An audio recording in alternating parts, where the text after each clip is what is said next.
오늘의 첫 소식입니다.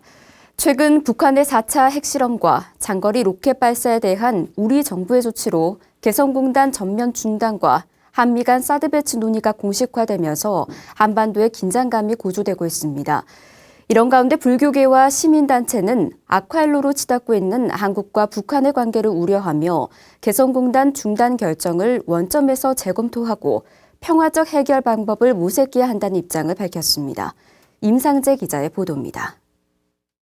국제사회의 반대에도 불구하고 북한이 4차 핵실험과 장거리 로켓 발사를 강행하면서 우리 정부는 지난 10일 개성공단 전면 중단을 선언했습니다.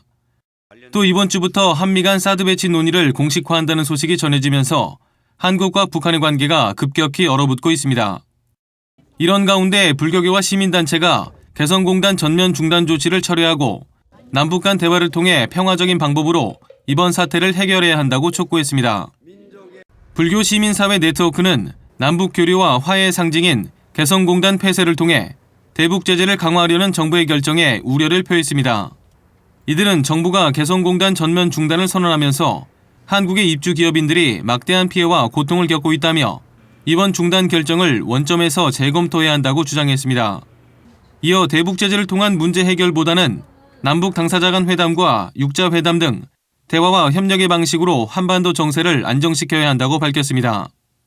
정부를 믿고 개성공단에 입주해서 기업을 경영하고 있는 이런 기업인들의 목소리를 잘 들었어야 된다고 생각합니다. 하지만 이런 의견 수렴 과정 없이 일방적으로 개성공단 중단을 결정하면서 많은 기업인들이 큰 피해가 예상되고 있습니다.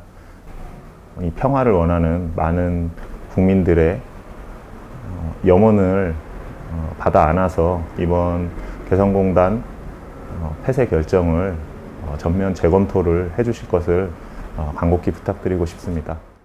또한 한국과 미국이 논의 중인 고고도 미사일 방어체계 사드 배치에 대해서도 반대 입장을 밝혔습니다.